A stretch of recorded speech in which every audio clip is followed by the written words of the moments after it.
just see the volume.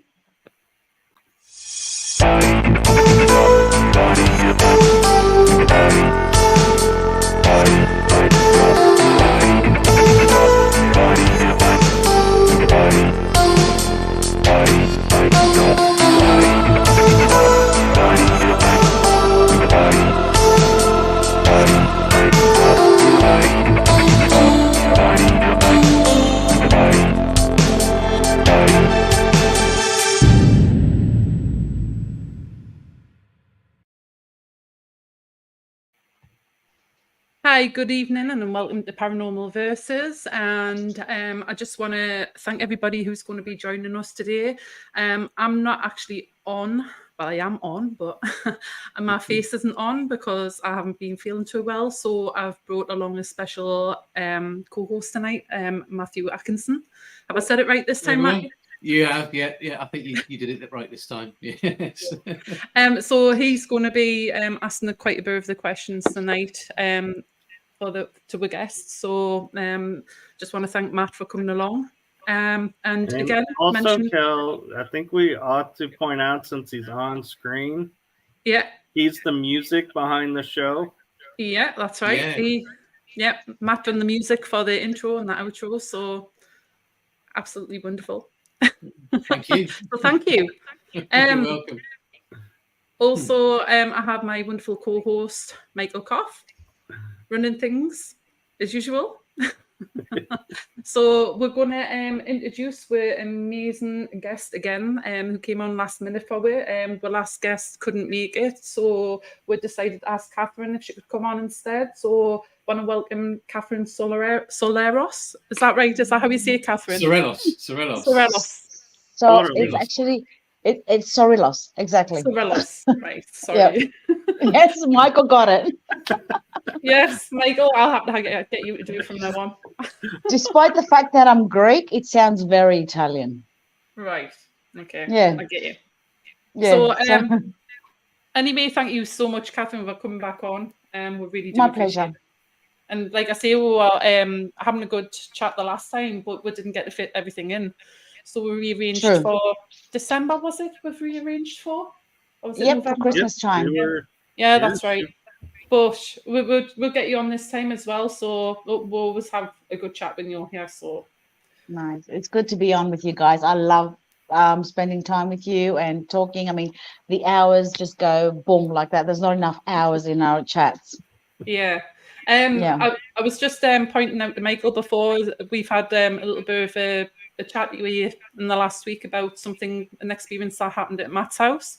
Yes. So Matt's going to talk to you a little bit about that later on the show, but for now I'll let the guys take it away. Yep. Michael? So how are things with you in Greece? Well, despite the heat and the heat wave, and we're talking about, when was it, on our holiday, it showed on the dashboard of the car 49 degrees Celsius. I don't know what that is I don't know what that is in Fahrenheit, but it was 49, and I'm like, we are melting away. Yeah, that is so hot. yeah. Trust me, it was you want to keep the Celsius. We do, eh? Because in Fahrenheit, where I'm living, is like usually 100 plus. So at least yours is 2 digits. Ours is 3. If you interpret it, it must have been about 114, 115 Fahrenheit, or a bit more. Yeah. Mm. Yeah. Apparently, we in Fahrenheit like to sound hotter than, everywhere else in the world. Oh yeah, no, it's hot. It's hot, and we just and the fires are really bad here as well. Oh really? Yep. Okay, how much was it? 120. Thank you, honey. My husband just went Fahrenheit and 120. There you go. Wow. I was close. That almost is. I think that's like hot. 20 degrees away from burning human. I think. Yep. So that's how hot it was. So yeah, and the fires, they've burnt, as again every year, they've burnt beautiful Greece, the islands, everything around. So. Oh wow. Yeah, well, I've got to do it. It's they've got to put those 5G things on there. So no, I'm not going to get into that. But yeah, that's what they're doing it for. So they're burning all the vegetation to put up a 5G tower. Yep, and the other, those things that I saw them in America, for the electricity, Windmills? not the wind, yeah, they're putting those on there too. Oh, wind turbine. Oh yeah, Yes. yeah. Yep, those ones. And because a lot of the Greek, the islanders said, we don't want them. They actually burnt down the places and hotels and things like that. So it was done on purpose, especially Wow. in roads. Yep. So learn your lesson well, Greece. Don't say anything to the government because you'll burn you out. Exactly. Wow, that's a democracy if I ever heard I one. know. And apparently Greece is very, oh geez, I'm sweating with my glasses. Apparently Greece is very democratic. So It was the birthplace of democracy. exactly. Was. So not very democratic at the moment. Yeah, that's why I was like, was the birthplace. Yeah, exactly was. Oh my God. But that's it. Working and doing, paranormal shows. Like, being on as a guest. I've got well, if I can make it, and hopefully I can, I've been invited to be a guest speaker at the Paracon in the YMCA. Candy Slater is organizing the Paracon at the YMCA in Illinois. I think I sent you a photo of that, Michael. You did. Of the Paracon, and apparently it's Paraflix will be running it on its platform. Nice. Yeah. So Candy's trying to get me out there in October. So I don't know if I can be there physically. If not, I will do it online remotely. Wow. Yeah. And the other one, I'm also guest speaker for the women's retreat that's run by Paranormal Women's Retreat that's run by Jane Jacobs, and that is done in oh no, hang on. It's in March. I can't remember the date exactly. I think I sent you that too as well.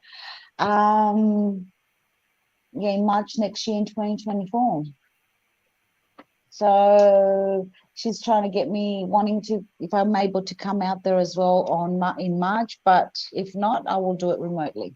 So I've got a few things. Old Harriman Hospital. That's the one, yeah. Okay. Wow, it is March, but wow, they use purple on blue. That's really hard to read. Yeah, and you can't see it. I've got it. If you go into the women's retreat, it's run by Jen Jacobs. She's running the whole thing. And good on her, because she's doing it for women that have been abused physically, mentally, and emotionally in their lives. And so all the money will be going to abused women, and children as well. And she's doing a man's retreat for that too. And also Candy Slater running the Paracon for the YMCA. She's organizing it all. The money's going to the YMCA, the historical site. Cool. Wow. Yeah. Last time we talked, you were either going to be starting or doing a show about missing people. I did that.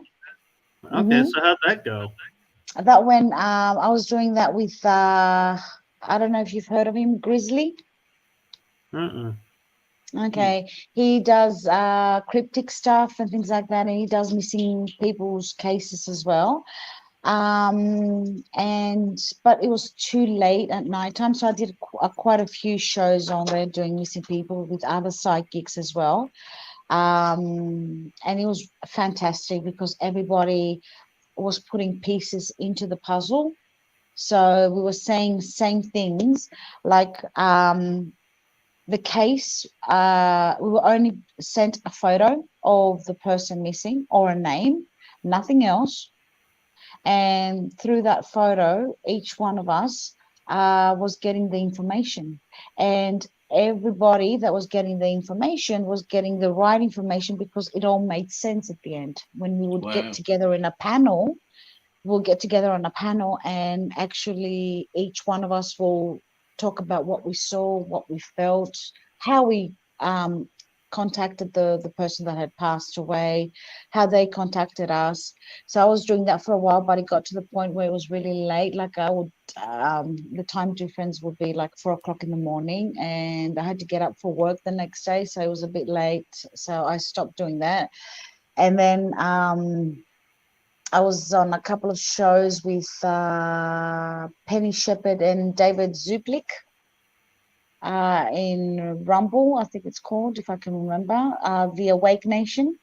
So I would go there as a host for a couple of, for about a month, 2 months.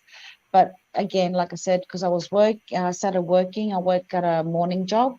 So it was very hard for me to finish my day shift from my normal job and do, every day, be a host on the show, on the Wake Nation. So yeah, so that's what I've been doing.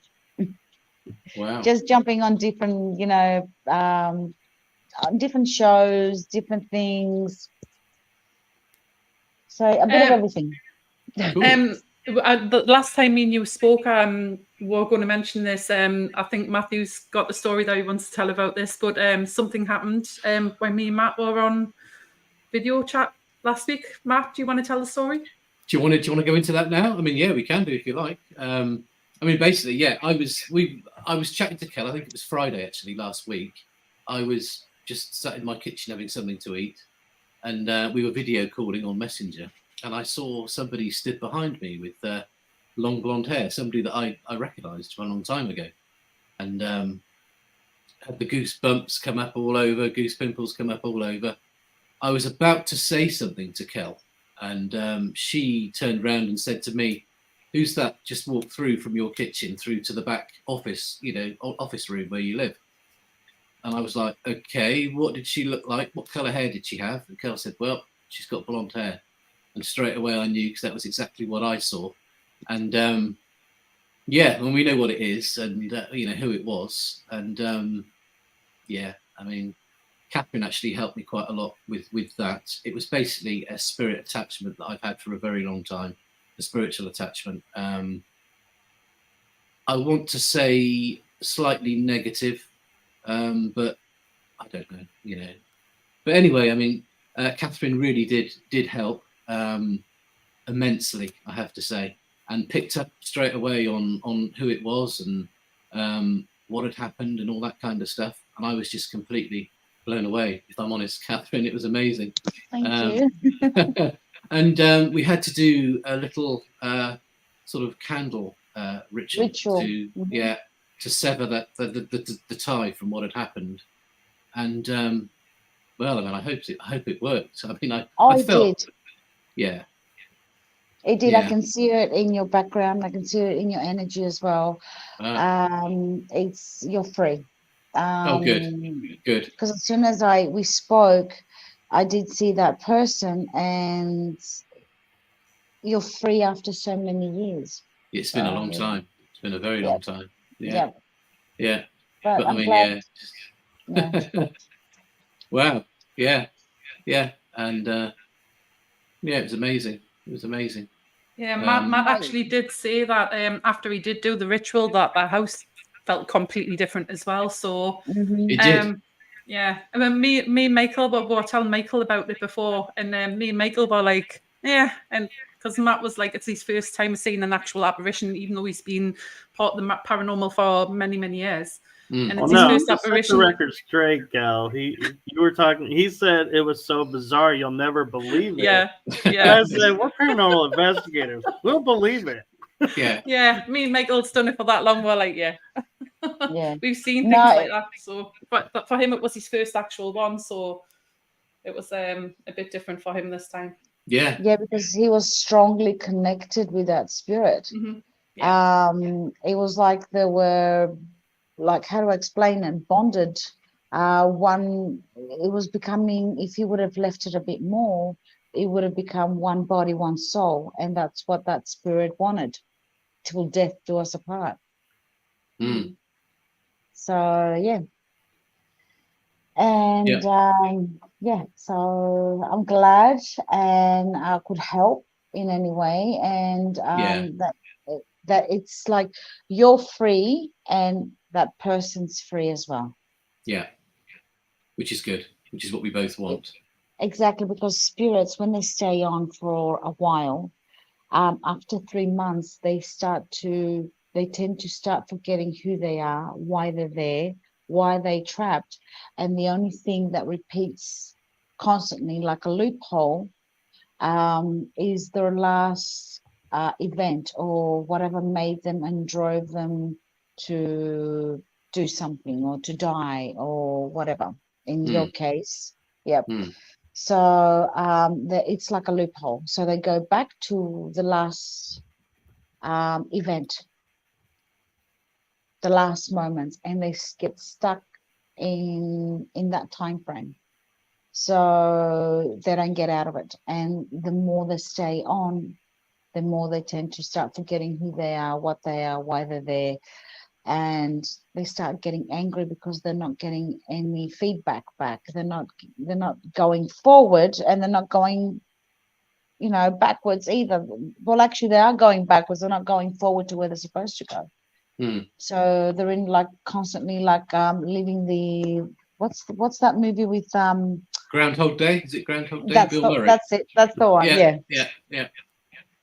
Waking up every day. That's what it is in spirits. Actually, that's how the spirits are when they're trapped in our dimension. So yeah. Good. Yeah. It's very interesting. There was another thing that Kathrine helped me with a few months ago as well. So I just wanted to quickly, while I have the chance, just thank you for that as well. My pleasure. Yeah. Anytime, guys. Anytime. It turned out that a not so nice person had put something on us, and Kathrine helped us remove it, and I've been really good since then.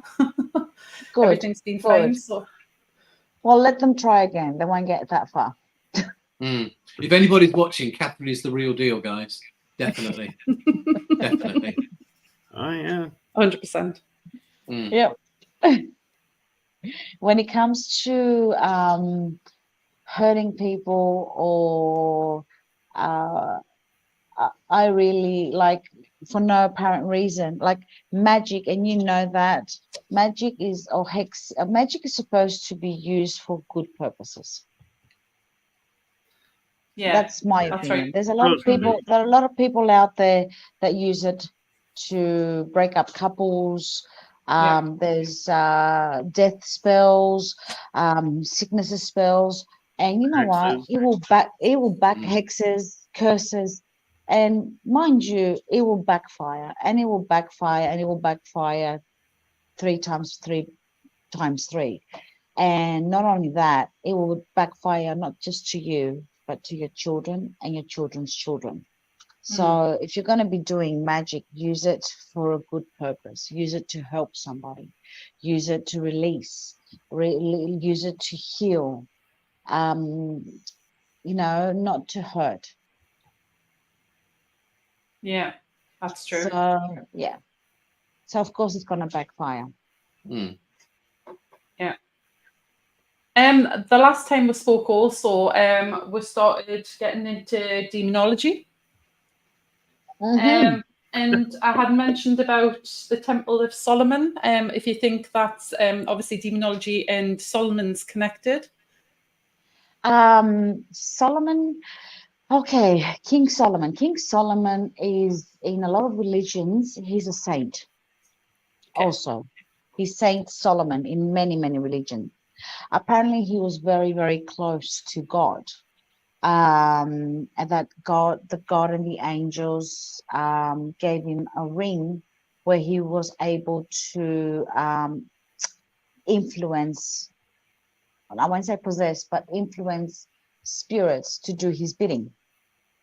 Okay, so in the Lesser Book of Solomon, where he's wrote, it's like, how do I say it? The Lesser Book of Solomon and the Solomon's Keys and all the books that King Solomon has written, it's like getting a book of cooking recipes.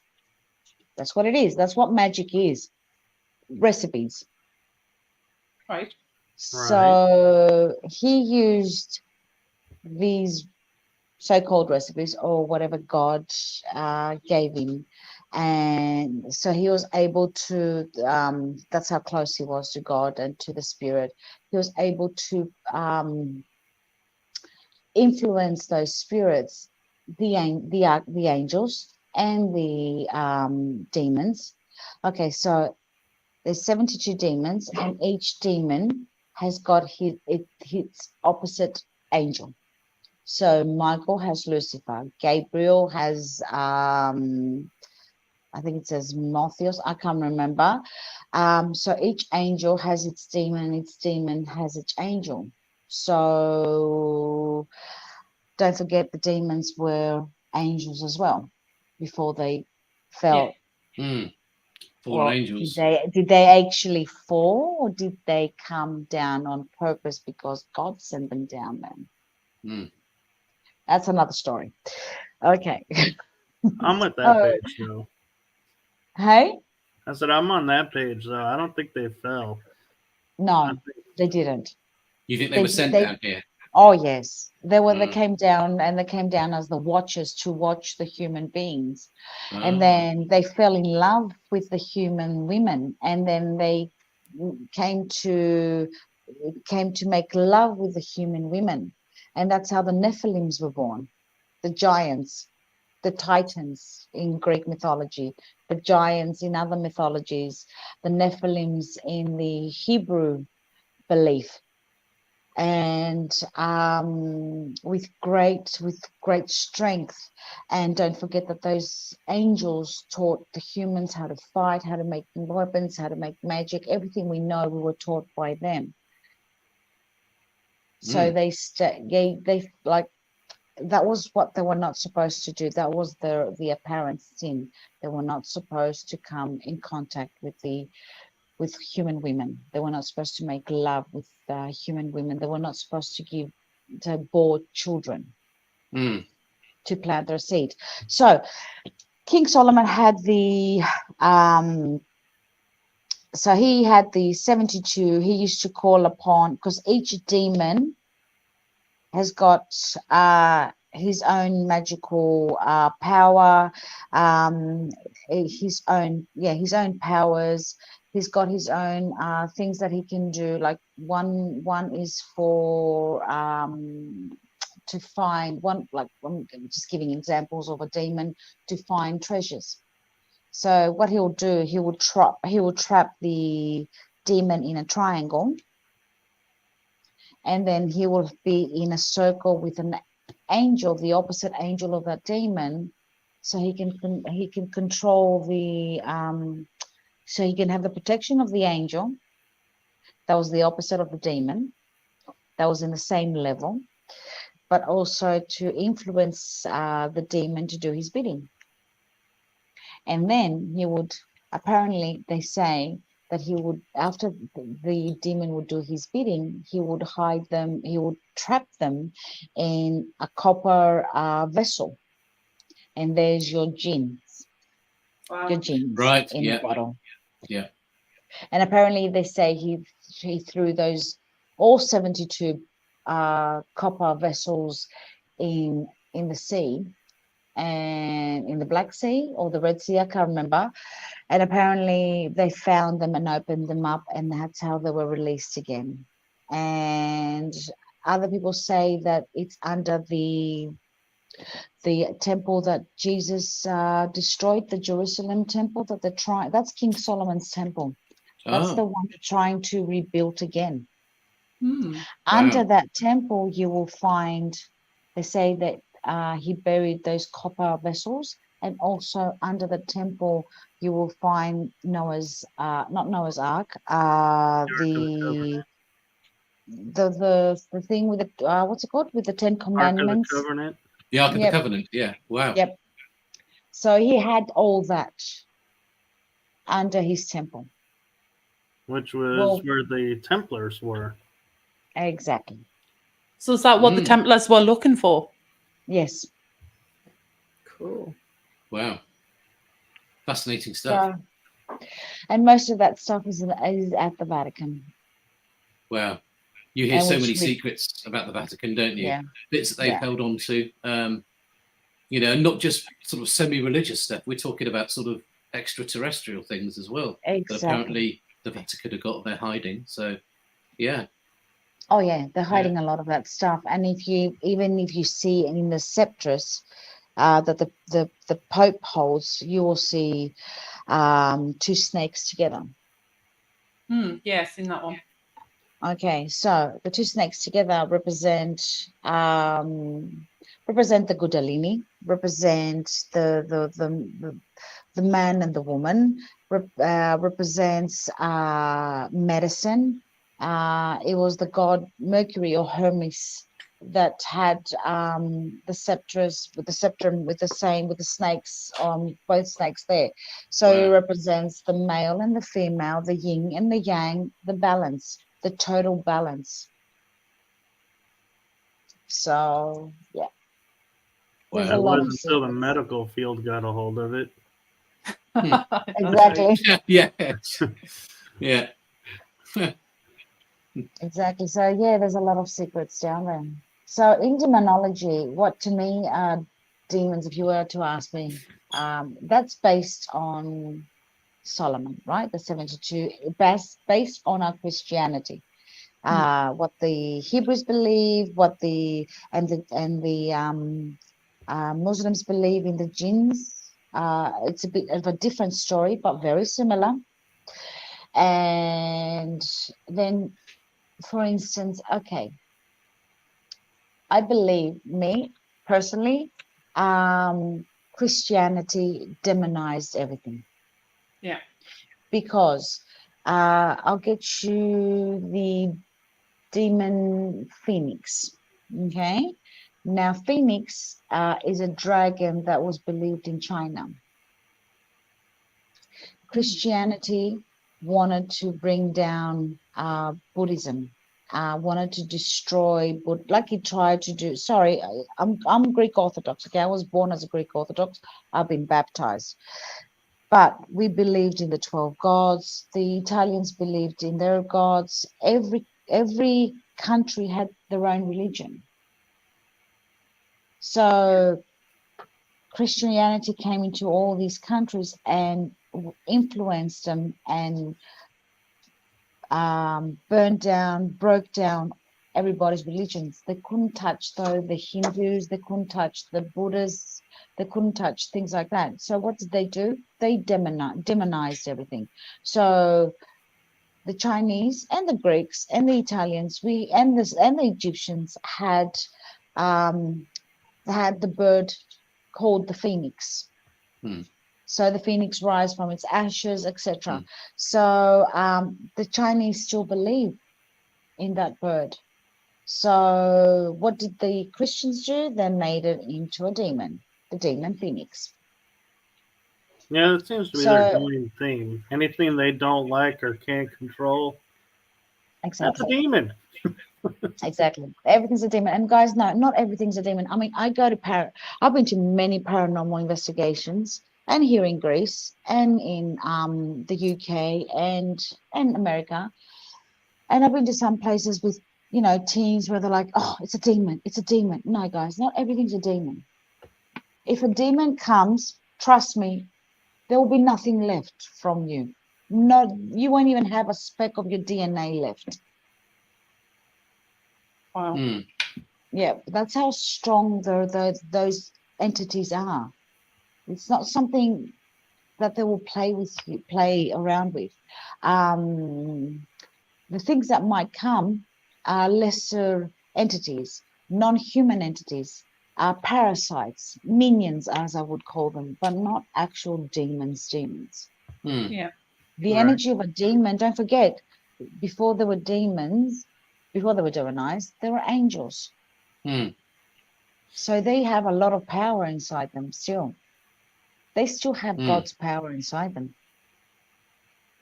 Yeah. I mean, because Wow. look at Lucifer. Lucifer's name means light, and Yes, so the that's bringer of like light. that'd be like, why would a demon that's supposed to be dark be named bringer of light? Hmm. Exactly. And apparently he's the bringer of light. And then Lucifer is associated with Venus. Venus is the first light that comes on. She's the bringer of light. In the Greek mythology, she's the bringer of light. Wow. So in Greek mythology, we got Venus or Aphrodite, right? She's Right. very sexual, very loving, sleeps Bringer of around with a lot of men, causes mischief, causes issues, causes wars. She does. She caused the Trojan War. Oh yeah. Okay, so there you go. There's your Wow. Lucifer. And what's Yeah, the that's- story behind? Sorry, well- Cal, you carry on. I was just going to say, and yeah, that's what I named my dog after, Venus. There you go. Yeah. I was just Donna? going to ask Kathrine, what's the story behind the whole Lilith and Samuel kind of thing with the demons? Okay. Lilith was the first wife of Adam, and she wasn't made out of his side. She was actually made the same way that Adam was made, but they were conjoined together. So one soul, one body, two souls.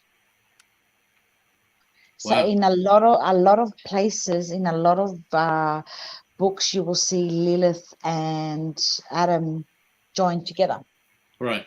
and they will have four legs, four arms. Four legs, four hands. Yep, and two heads. But apparently, Adam wanted to dominate Lilith, and Lilith didn't want to be dominated. It's like, why should you always be on top of me? Why can I be Sure. on top of you?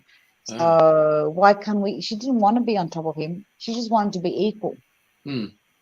And apparently, this was God's way, that the man had to be on top of the woman and dominate the woman. So don't forget, if you read the Bible, there were apparently the Hebrew God, Yeshua, our God, as the Christians believe, he was a punisher.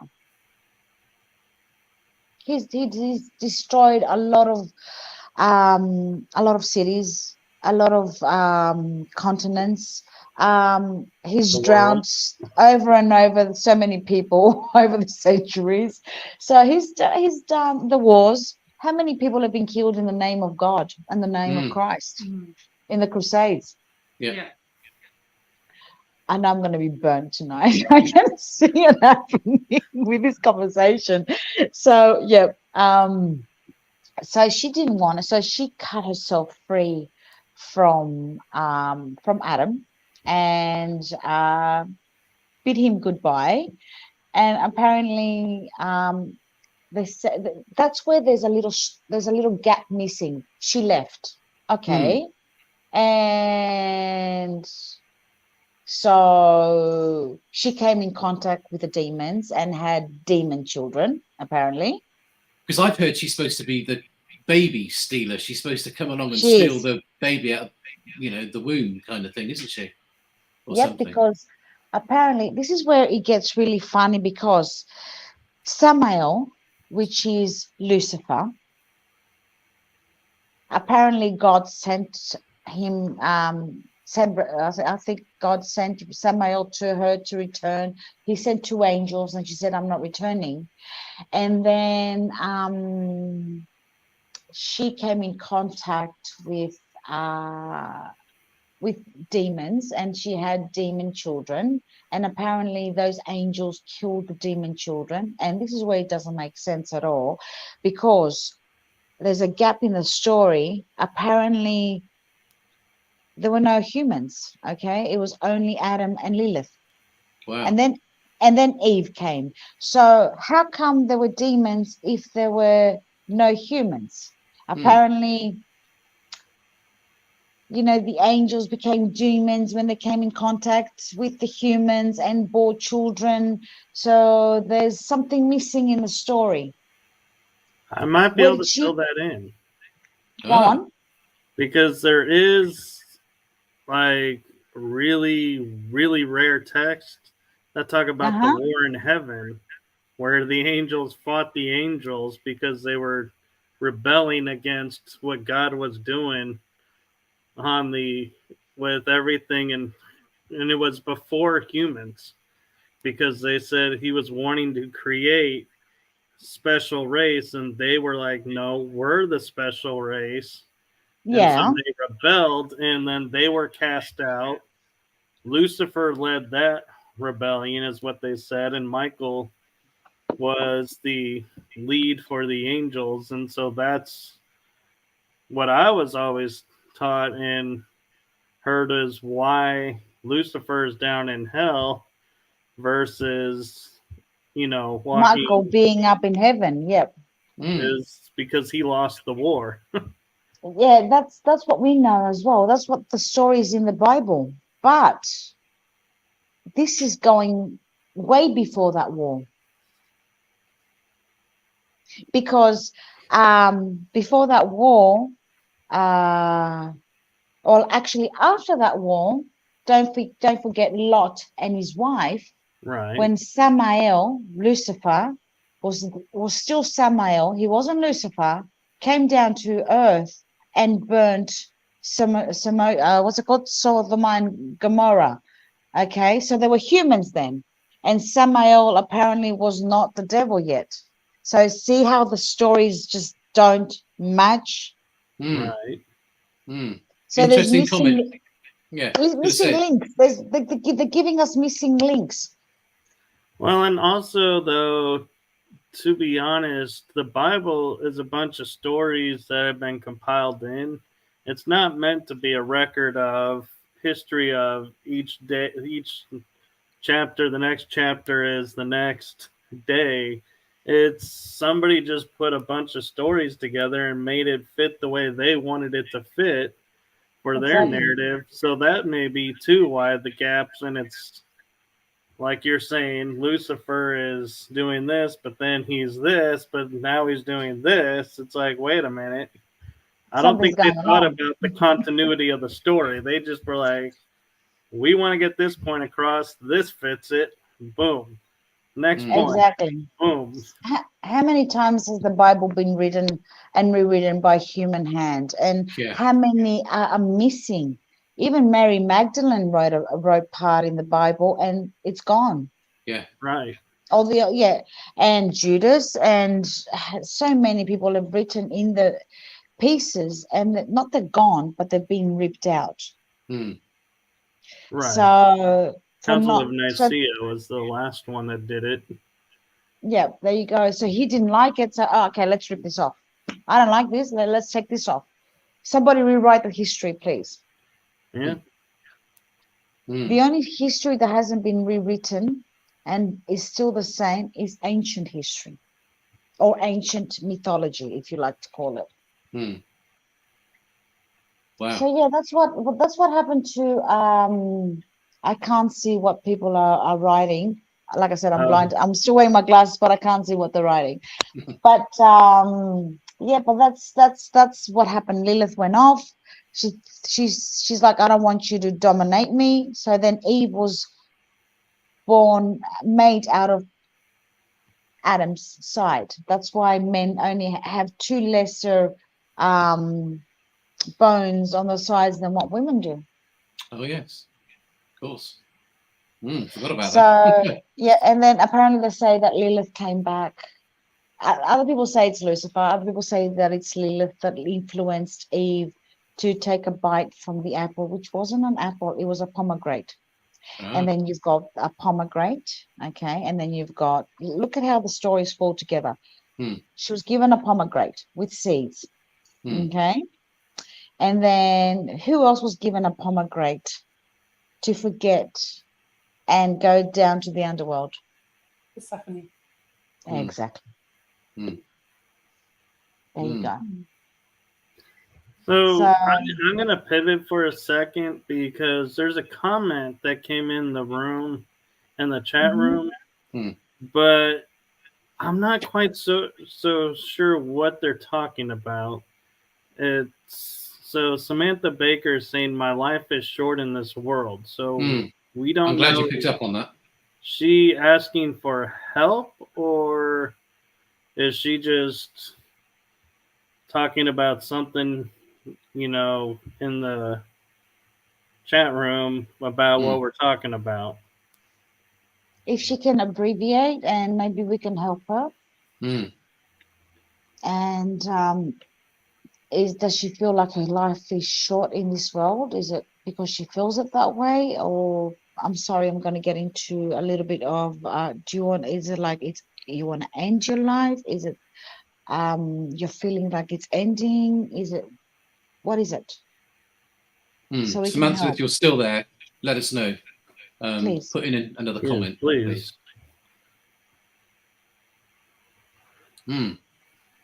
Going on to talking about demons again, and you hear the whole story behind Satan. I've heard that there's supposed to be some kind of connection with Satan and the planet Saturn. Have you heard anything about that? Or, is there some kind of connection there? Or is it just a play on words? I think it's a play on words because the real name of Saturn is Kronos. Right, okay. Which is time. Yeah. Which is time. Yeah. So, Okay. that's who he is. That's who Kronos is. The time, exactly. He's the god. He's a Titan, and who ate his children. Right. Devoured. Isn't he the god? The father is Zeus. Yes. Yeah, I thought he was.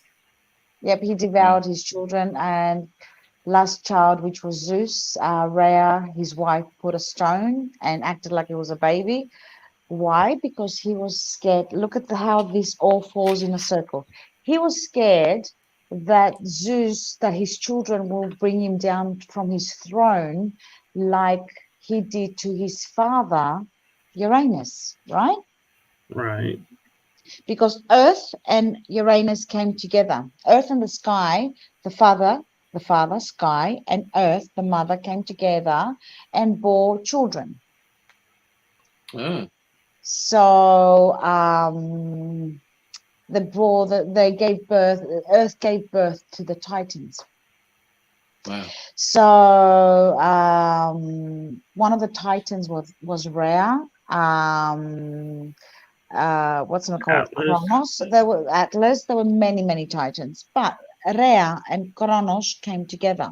Brother and sister came together and gave birth. She gave birth to children. Those are your gods, your 12 gods.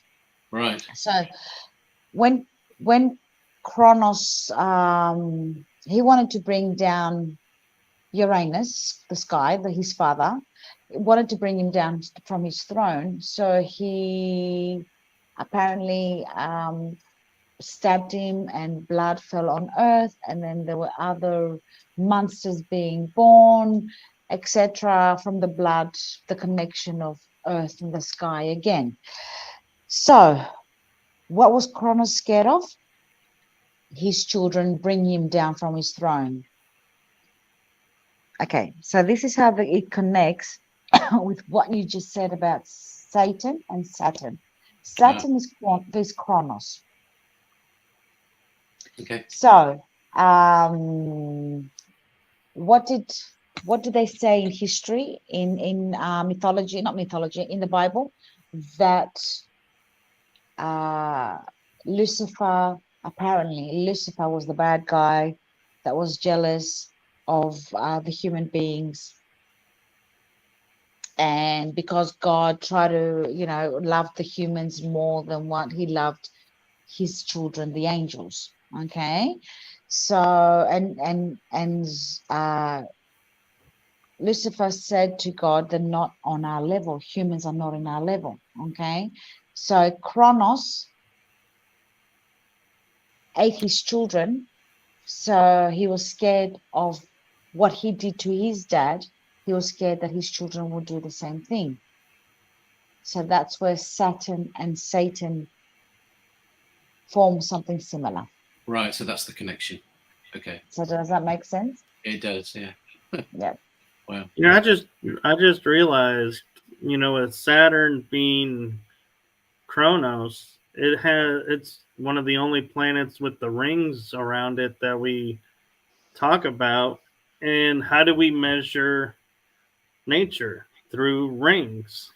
Exactly. Trees, the age of trees. And so it's like I just realized, I was like, that just dawned on me that Saturn has rings, and we gauge time through the number of rings. Exactly. Interesting. Wow. So while Bill was helping you out, he put down the 12 original Titans.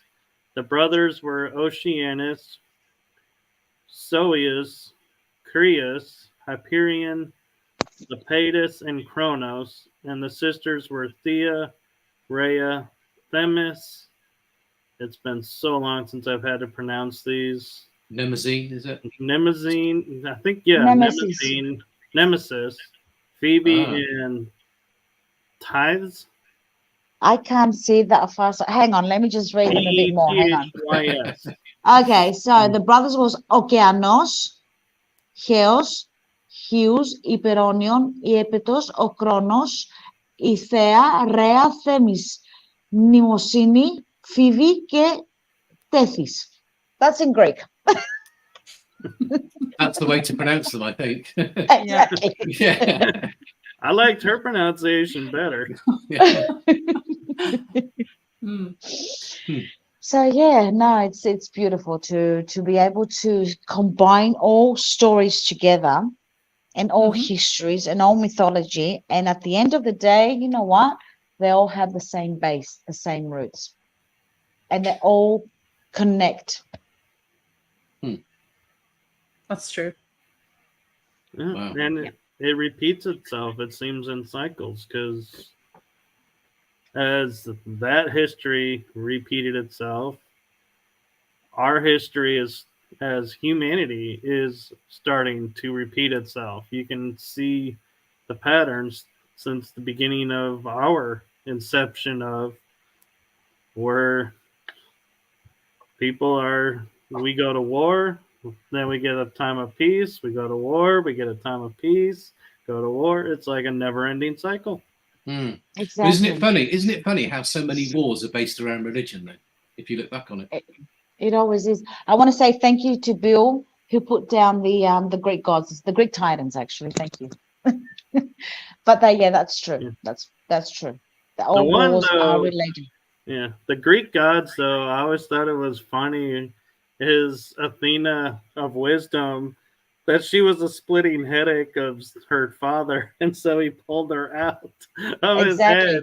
And I'm like, wow, that's the most unique birth of a god that's ever been recorded. Is a splitting headache. Boom. Exactly. Take it a notch back. Okay, she was born out of his head, and Mercury or Hermes was born out of his calf. What does that tell you in medical history? Cloning. Right. So they were cloned. They took a piece of Zeus and apparently cloned. That's cloning. Yeah, using his DNA to. Exactly. And then again, Very look at Noah's Ark. It was massive. Do you think that all those animals, like every single animal, every single bird, every single fly, bee, fitted or could live peacefully for 40 days in a big boat without being eaten alive? So what was taken? Specimens of the DNA. And what was interesting too is the story is there was always two of each, so you had the male and female, exactly, so that you could bring it back. Exactly. That's true. Apparently they marched 2 by 2, didn't they, into the always into the ark. Always. But yeah, I never put together, like, I always imagined like the lions were in one side and the food source, that they would eat were on the other side. But yeah, still, I mean, these animals can jump. They can, they're strong. They could break Exactly. wood. So yeah, how did they keep the peace on the boat? Apparently, it was God's way of keeping the peace on the boat. That's what the Bible says. But animals are animals, and animals have animal instincts.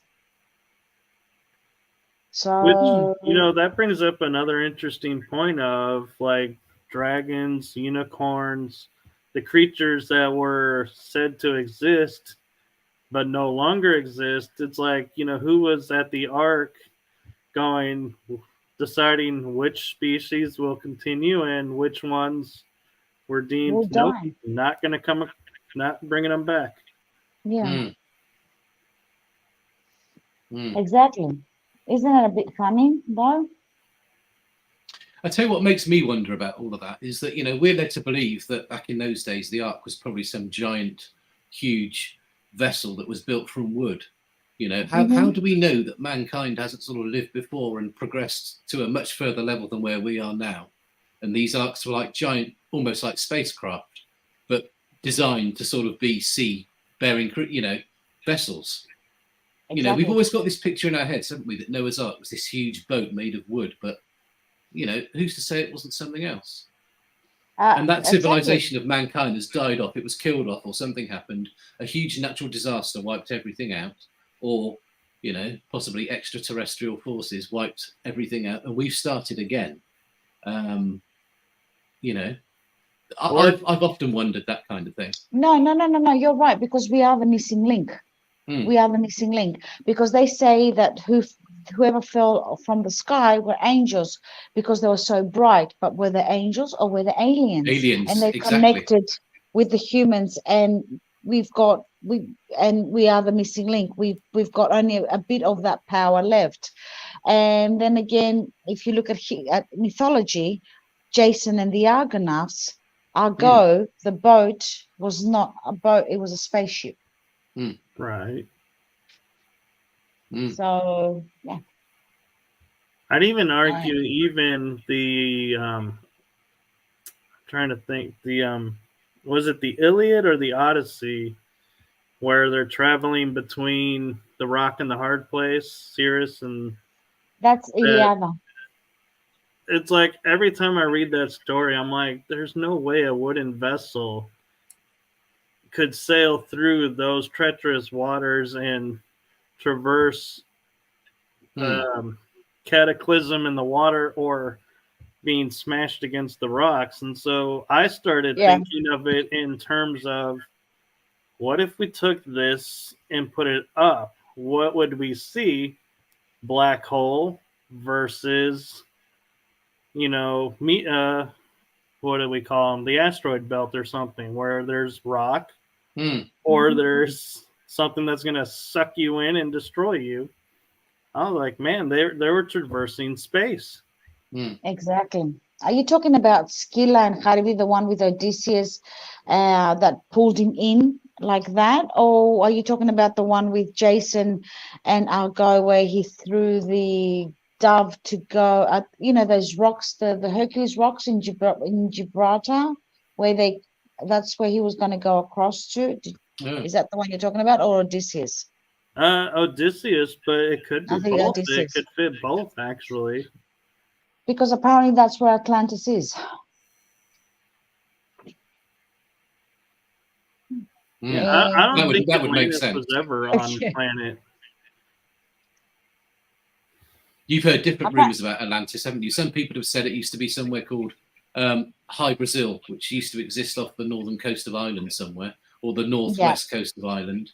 I've heard stories that Antarctica, it used to be there before the poles shifted or something, and the Earth span round to a different axis, and it froze over. I've heard all sorts of different stories really about Atlantis, but certainly for me, the whole sort of Greek that sort of area, that part of the world does make sense to me. It Anyway. does, because I mean Gibraltar's off Spain, and then apparently they say that it was off there close to where the rocks, the two rocks of Hercules connected off in Gibraltar in Spain, where you go across to Morocco, and then apparently they say when Atlantis sunk, part of Santorini immersed.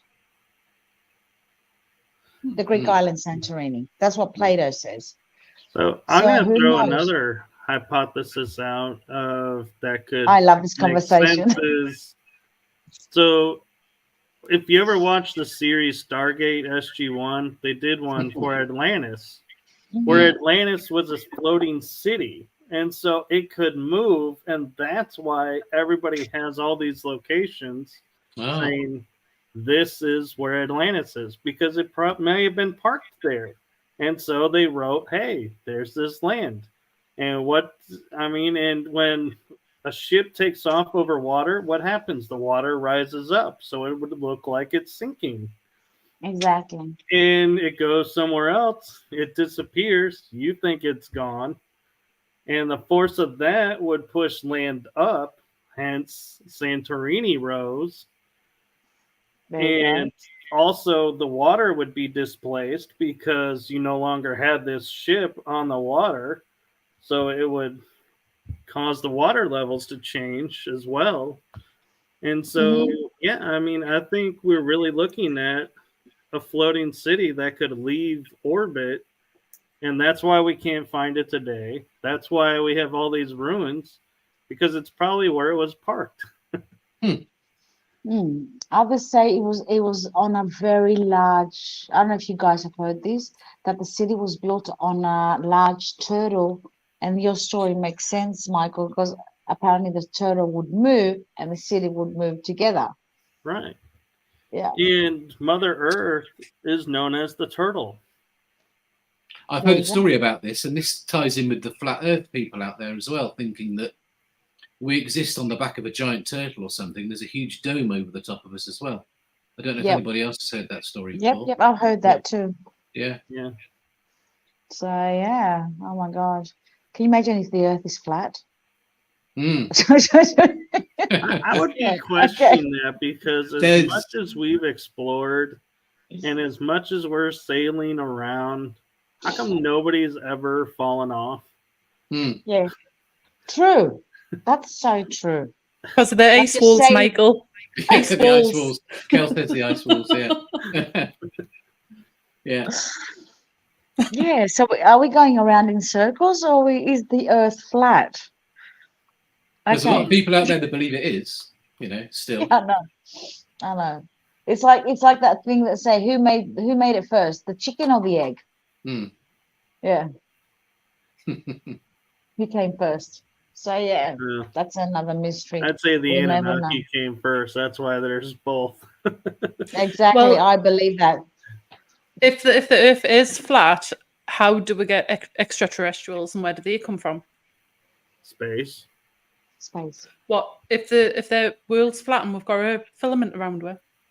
Firmament. Yeah. Oh, the dome. Sorry. Well, the dome. How are they going to go in? Let me put it to you this way, Kel. These people can traverse space, time. I think they could figure out a way to go through a dome. Exactly. Yeah. Unless they're coming from inner space. Or are there multiple flat worlds next to each other, laid out like a baking tray? For cakes, one there, one there, one there, one there, one there, and one there. Who knows? It could be a giant Catan board game. Exactly. There's comments coming up on the screen and I can't see them at all. So if I'm not answering, I'm sorry. Wild Bill. Wild Bill. He was saying, who says no one has fallen off? If they did, they wouldn't be able to tell anyone about it. But somebody would report them missing, Wild Bill, and well, people do go missing, but nobody knows where they're gone. So exactly. So with the boats, where do all these ghost ships start coming in from? Because the crew's gone, yes, but the boat's still here. So what? The crew jumped off, and the ship just happened to catch a current back. The Mary Celeste. So exactly. So, Yeah, ha- I think until so, we get into space, we'll never truly know that. No. so let me No. put it this way. So is the drop-off point Bermuda Triangle where everything goes missing? Could be. Or the Alaska Triangle, There you or go. Bridgewater Triangle. I have actually come across 5 triangles on our planet. So could that be a drop-off point? You know, Possibly. I think it could be, because there is commonalities between all of them. Is like, especially Alaska and Bermuda, is there's underground bases there. They're using Stargate technologies there. And so, all of this has got to be generating some force that would Exactly. explain why it always seems certain vessels and certain aircraft were targeted, in my opinion. It's like you always hear senators or military craft going missing. You rarely hear, oh yeah, Joe was up in his, little Cessna and he just vanished. It's like there's like one case in Bermuda about that. The rest are all really military. And so it's like, I find that a little suspicious in my mind. Of it can't be random, because how many people fly through there? Cruise ships sail through it and they're fine. But yet it's supposed to be where everybody disappears. Yeah. Wild Bill's right. Things that make you go, Exactly. Huh. Oh, wow. Oh, this is a fantastic conversation. I love it. Yeah. So what else you got for us, Matt? What else have I got for you? Oh, quite a few different sort of theories and ideas. I must say, Wild Bill touched on this just now as well, actually, about Admiral Byrd's trip to Middle Earth. You've got all the, I want to say, flat earthers out there, and you've got people that also believe in a hollow earth as well. That's what I was going to say about hollow. That was my next one. Hollow Earth. Hollow Earth. And people think that the hollow earth theory, there's an entrance to the hollow earth in Antarctica, in the side of a mountain in Antarctica. And there are people that have Google Earthed it and had a look. And I don't know how accurate Google Earth is going to be. They're only going to show us what they want to show us that are on there, that's on there. But I don't know. People think the entrance to inner Earth is in the side of a mountain in Antarctica. And you've heard stories as well that saying there's some extraterrestrial presence there as well. People have seen UFOs and all that kind of stuff. And there's stories of some futuristic alien base that's been down there for millions of years, apparently. I don't know. I mean, you hear all these different stories about it. To me, I think Middle Earth is probably a bit more. Hollow Earth is probably a bit more plausible to flat Earth now.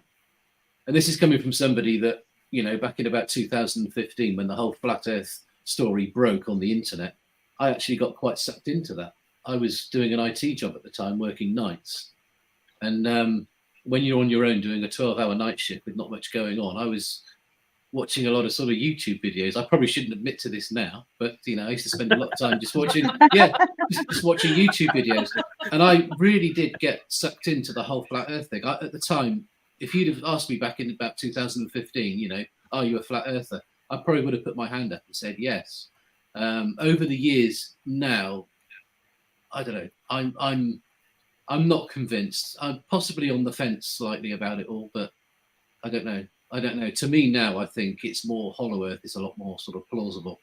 But I know that you've got a big player in the whole flat Earth community on the show at some point, haven't you, Mark Sargent? So that'll be an interesting show in the future. So that'll certainly be one to watch, I think, and see what he has to say about it all. But yeah, it's interesting stuff. And then again, don't forget with the Hollow Earth, when Hitler declared World War II and wanted to go and went through all the countries, his aim was Antarctica. So when he got to Antarctica, he was an occultist. Okay, so he was looking for different magical artifacts. Apparently he held the spear that the Roman soldier used Longinus. to. Yep. Okay. So yeah, I can remember the Hmm. word of it. And Spear of Destiny, they call it. the Spear of Destiny. Apparently, Hitler had Hmm. that. Wow. So and he had other artifacts and magical artifacts. So he would go around the world to pick different magical artifacts. He came past Greece, and the reason why we had World War II with Germany was because Hitler respected Greece a lot, so he didn't want to harm Greece. But apparently, our prime minister said, "No, you can't come past." He didn't want to harm Greece; he just wanted to go past and end up in Antarctica, which he Right. did. But something stopped him in Antarctica; he couldn't go on. Apparently, a lot of his soldiers died. He got very sick, so something there stopped him moving forward. Hmm. A lot of people were saying that he was looking for the like you said, for the extraterrestrials. He was looking for Hmm. different things. He was looking for the meaning of life. There were many occult things that he was looking for. He was trying to make the white race. So there were many things. Hmm. Hmm. And I've certainly heard stories about a Nazi sort of presence in Antarctica. Exactly. So right. yeah. I mean, and when you Hmm. look at stuff they found, like he had a bell that was famous that they made that's on in between pillars and it has chains to it, but the chains aren't holding it up. It's holding itself up. It's like the chains are there to keep it there. And it's like he had actually figured out anti-gravity, Hmm. Exactly. I and was he just going to was say the that. first to have jet power introduced into the war. Hmm. And all these things that was going on, it's like, yeah, these are, advancements. I get certain ones like tanks, you learn, hey, we got to build thicker armor. I Hmm. get those. But when all of a sudden you got jet power from a prop engine, I'm like, whoa, Hmm. something happened here to give you that technology. And they were doing rockets further than anybody else, smaller. They could do any size, and they had the most precise navigation before radar. And it's like, wait a minute, who is helping these people? The truth is out there. Yeah. Hmm. True. The true. And how many things we don't know, and how many things are missing. How many things have they hidden from us? Hmm. So we wouldn't Yeah. know. We are kept in the dark. Yeah. We are. And I mean, the U.S., I mean, we like to, say, yeah, when we got involved in the war, the tide turned because we had this or that. But what we were really doing was funneling all of their science into our science. That was what Operation Paperclip was all about, was going in and getting their scientists Hmm. so we could get the upper hand. And that's where we split the atom. I mean, how did we have the technology to split something we didn't even know existed and create fusion, hydrogen bombs, all in a matter of years? When how long did it take us to build dynamite? How long did it take? It's like, wait a minute, we're making too big a leaps in a small amount of time. Hmm. Exactly. That's true. And has Exactly. Roswell anything to do with Roswell, do you think, Michael? Well, it depends on which Roswell you're talking about, because I The found out recently 1947 there was crash?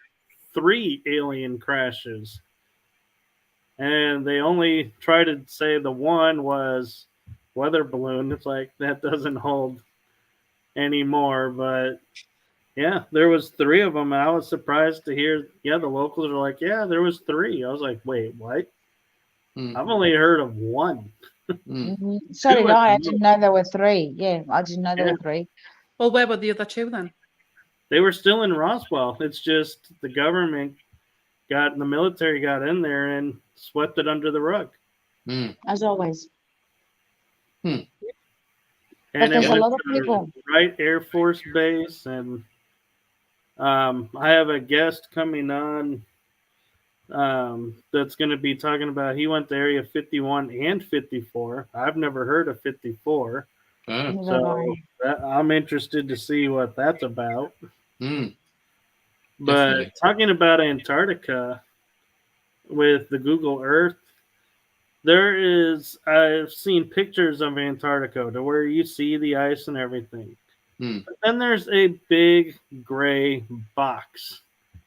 And Google Earth just is like, well, apparently we just can't get a reading there. I'm like, no, they're hiding something. Reading of the whole planet. Exactly. You can read license plates, but yet you can't tell me what's underneath this gray black box and an ice field. Really? Yeah. It's like we don't want to tell you. Yeah. Exactly. But I've never heard of Area 58. But you don't need to know. Exactly. But haven't you noticed that a lot of phenomena is in the sky with aliens and lights and spaceships, and everybody's seeing everything lately? And apparently the government has come out and said, hey, there's aliens. Oh, really? Yeah. Yeah. Yeah. Yeah. Yep. See, the thing you'll love about American media is we're really great at saying, hey, look, we are going through something in our legal system we don't want you to know about. So what can we put out? And all of a sudden it's like, oh, alien, Exactly. conference. Everyone's like, oh, wait, we got aliens? Meanwhile, over here, it's like, yeah, so-and-so did this crime and this crime. Nobody cares because all of a sudden everyone's focused on the Senate hearings about the UFO disclosure. Yeah. But at the same time, I think we all expected that to happen anyway at some point. Yes. Well, and the question is, what are they really disclosing? Are they disclosing stuff we already know, or are they actually going to disclose something unknown that's like, wait, whoa, you're saying what? Yeah, Well, it's stuff that we already know. I mean, obviously, but the stuff that they're disclosing now, it's like we're like sitting back saying, no shit, Sherlock type of thing. So, exactly. Yeah. But they do tend to backtrack sometimes, don't they? They come out, they drip feed us all this information, and then something will come out and they'll be like, oh no, we made a mistake. It wasn't this, it was actually this.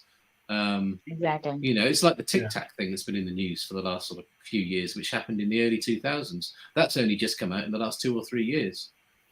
Is it David Fraser or something, the pilot or something of the aircraft that spotted it?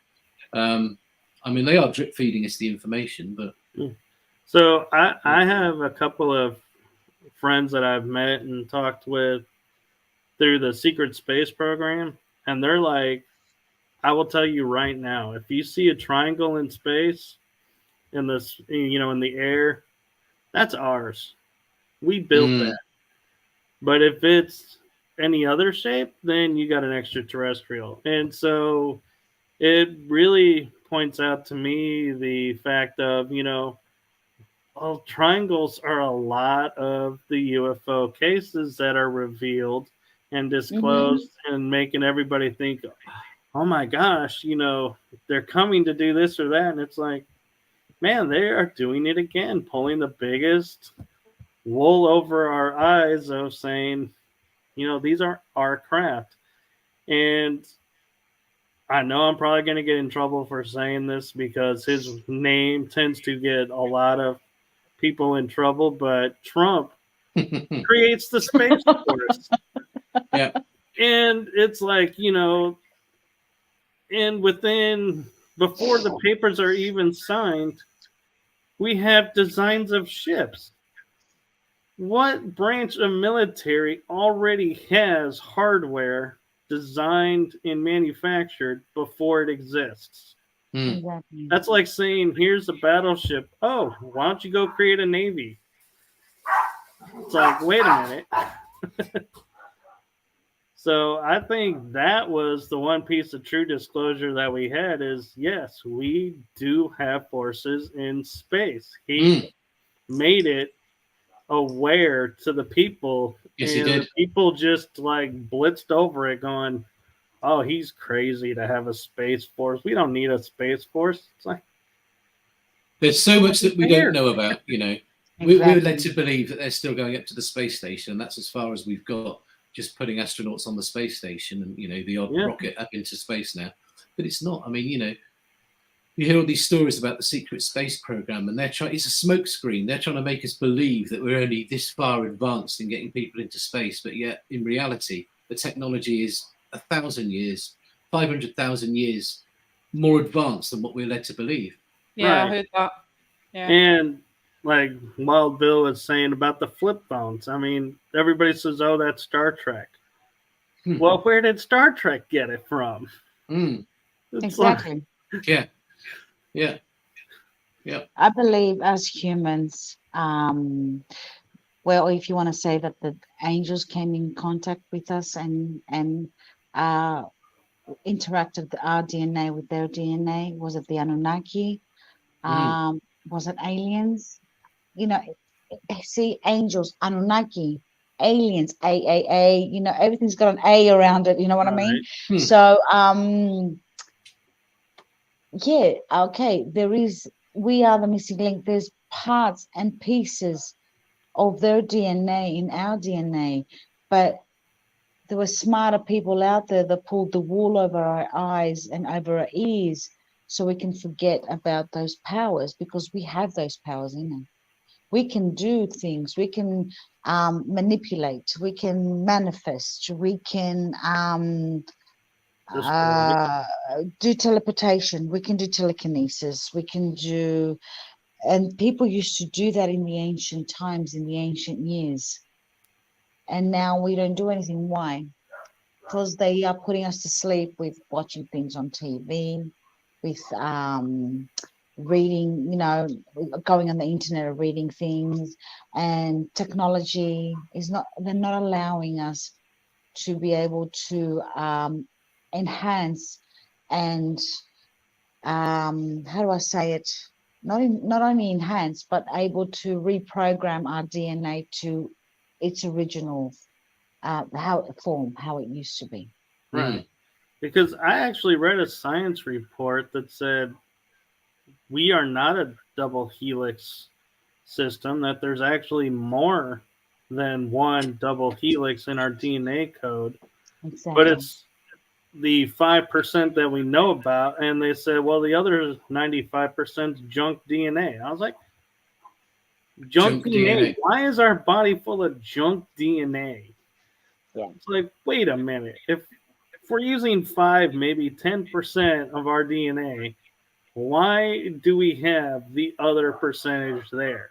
It should be, if that's our DNA, 100%. That's it. I've got an interesting question. It's like what they say about the human brain. You know, apparently we only use a very small percentage of the human brain. 5%. There you go. That says it all. There you go. What does the remaining 95% there for? I think if we use the 95% of our brain, we'll end up like, have you all seen the movie Lucy? Yes. Yep. Good film. Yeah. That's the one. That's how we're going to be. The other one I liked was energy. Yeah. The other movie I liked was Limitless. Yeah, that's where pretty he good. took the pill and he was like able to like sit there and calculate out everything in like a matter of a second. And it's like making all this money, and he's like, I don't have to do anything. Johnny Mnemonic as well. Do you remember that one with Keanu Reeves? That's going back a while, but yeah.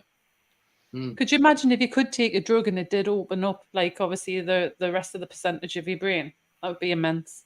Oh wow, yeah. I mean, look at this way. There's a lot of monks up in Tibet, and it's been heard that the monks here in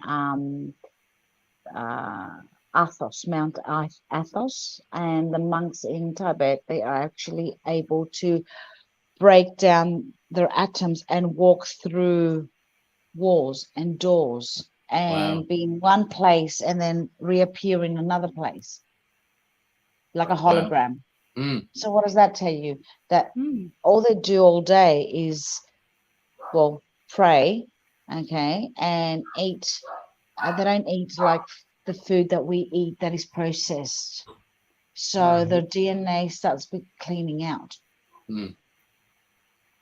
Yeah. So they're able to, Not only that, but taking it a step further is they're able to sit there and say, okay, I'm ready to ascend now, and just do it. exactly. And they will just vanish. Yep, in thin air, because energy never dies. Yeah, I'm going to go with this comment that Wild Bill said, that you can do it with acid and mushrooms. Now, that I did watch a Joe Rogan podcast a while ago where they were talking about these Ayahuasca. mushrooms. Yeah, Yeah. ayahuasca. Yeah. I will DMT. say, and I will say it live, and I don't care. I have had ayahuasca. Wow. Tell. Wow. Please tell. Tell. Was it in, Yeah. in South Yeah. America? I'm like, Proper did- South No, America. actually, it was brought to me in Scotland. Oh, right. Wow. They actually were able to put it through customs and act and said that it was their tea. So, Wow. so I had there was a bottle of 100 milligrams. So my husband drank half of it, and because he's a big boy, it didn't affect him. Oh, right. Didn't make him sick. And He he- didn't go through the purge or whatever they call it. No, nothing. He was just, everything became more vivid. So, and because I'm more smaller, shorter, he goes, you're not going to drink, you're only going to drink half a bottle. So I had half a bottle, guys, and it was the most amazing 6-hour trip I've ever had in my life. Wow. Wow. I went through the whole process of my downer and my upper, and being sick and vomiting, pardon my French. And actually the most incredible thing that I would remember that I loved is when I started seeing different shapes and sizes. And then when I walked out, this is Scotland, middle of December, January, where it was actually snowing and there was snow outside. And this is me walking outside with a short sleeve and barefooted, and it's snow outside, and the trees, the leaves had become, they were like the color, the aura of the color was purple, and the earth was breathing. It was actually breathing. You could see the earth going up and down, up and down. The trees were breathing. It was like seeing the real nature. To me, this is how nature is. And like you were unplugged from the Matrix. yeah. So I walked out there and walking into the snow and barefooted, and my poor husband's like, "You're going to get cold. Leave me alone." Leave me alone. I believe that if he wasn't so worried, I would have seen other things as well. I would have came in touch with other things in nature. So yeah, if you were to ask me, yes, I would do it again. So I actually have a question for you about that. How long does the effects linger, and can you still access some of what you were experiencing? Oh yeah, I remember everything. Oh, I mean, like seeing the trees like you did. Is there moments where you can settle yourself and see that again? Yes, you do open up. You start seeing things differently from what they used to be before that. So it does open up another little portal, another doorway in your mind, in your DNA, in your body. It does. It awakens. Well, they call it the spirit molecule, don't they? The whole sort of DMT, ayahuasca thing. Exactly. DMT, I think, is the initials that give to it. So if I could do it again, oh yeah, I would do it again. It was the most incredible journey, 6-hour journey of my life. And I don't think I would ever get that through meditation. Actually, I can do it with meditation, but it does need a little, not as fantastic as that. But you can actually, if you put yourself and do meditation, you can actually get that through meditation as well. And there's many herbs out there that can actually not hallucinate, but can put you in a trance mode. Like if there's Angelica root, mugwort, they can give you lucid dreaming and put you into a small trance like that. So there are actual herbs out there that can do that. Wow. Pretty impressive. I mean, myself and Matt were talking a while ago about trying the DMT thing, but we're too scared. Oh, come on. I know. Well, you know, listen, it is natural. It is from nature. It's not something. It's not a chemical. You're not using LSD, which is man-made, right? We're talking about ayahuasca or magic mushrooms. It is what nature gives you. We'd like to do ayahuasca. Nature. I must admit, we talked about ayahuasca, but DMT, buying it off the street, if you like. I mean, is it the proper stuff? That's what we're worried about. I mean, we'd love to go to South America and try the real thing, you know, the bark of the tree or whatever it is, and they mix it up into like a tea type thing, don't they? And all that kind of stuff. No, it's fantastic. It is fantastic. It's unbelievable.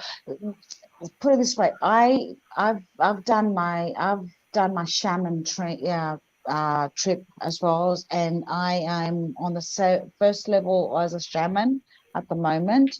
So when I did that, now it makes sense. Or you know what levels I went through, it all makes sense. So yeah, if you were to ask me, if you're going to try something, try what nature gives you. Yeah. Not anything that's not nature made. Exactly. So yeah, ayahuasca, and always have somebody with you. I'm talking as a shaman right now. Always have somebody with you that can guide you. Don't do it alone. Like for instance, if you're going to try an ayahuasca trip with Kelly, don't do it at the same time. Oh, come on. It'd be more fun to watch them. Put them on a webcam and just... Michael, you can come too if you like. Yeah. At least have somebody. See, with all my meditations that I've done in my life, I was able to guide myself and don't lose myself in my ayahuasca journey, because I have done all these meditations in my life. I've come in touch with my higher self, etc. So I was able to guide myself on my own, because no one else was able to. I only had my husband there so he can look after me, but in case something happened, which nothing happened, because I was able to guide myself through the meditation and through the journey. So if you're going to do something like that and you want to experience together, you experience it with a shaman, somebody that knows, someone that can guide you through it, someone that can give you guide you through a meditation. Like if you go to South America, it is. Or if there's a lot of retreats that do it in Ireland as well. Oh, right.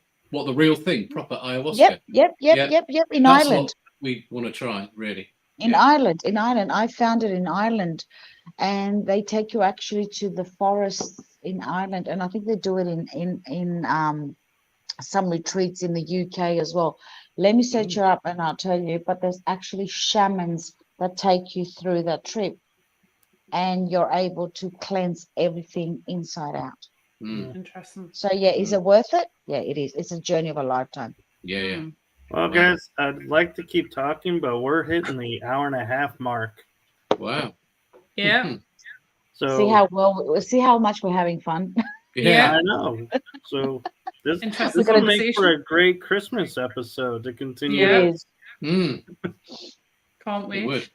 So anyway, I want to thank Kathrine again for stepping in, and this has been a really interesting conversation yet again. I also want to thank Matt for stepping in for me and his questions for a first time being on the podcast have been amazing. And thank you again to Michael for just being a co-host. Wow. Way to sell that point. You know what I mean, for just being you. Oh, I know. There you go. It's just funny how you're like, this, and then there's Michael who does this. Yeah. Amazing as usual. But anyway, so like I say, we've been a half an hour over the time, so we're going to have to say goodnight and thank everybody who's commented and yeah, it was very interesting night tonight, and I can't It wait to do it was. again. Yep. And Michael, when we're going to be back again? Next week. Next week. Right. Who And go? Matt, do you know who's on next week? Did Kell tell you? She did mention something actually, but I can't remember. I'm afraid, Michael. I didn't write it down. It's Daryl Evans. That's it. Yeah, Daryl Evans. So we shall be back next week at the same time as usual, and we just want to again thank everybody for coming in, and just stay safe, and I'll let Michael close up the show. Thank you, Kell. Oh yeah, forgot that part. I got caught up in the show. I forgot. Yeah, that we have an outro.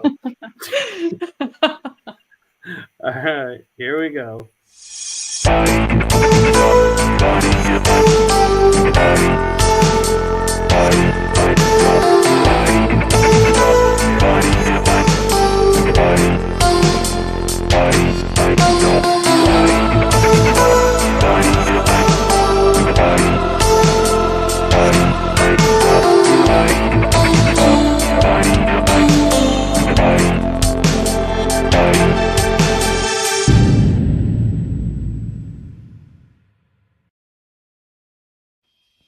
Thank you for joining us at Paranormal Versus.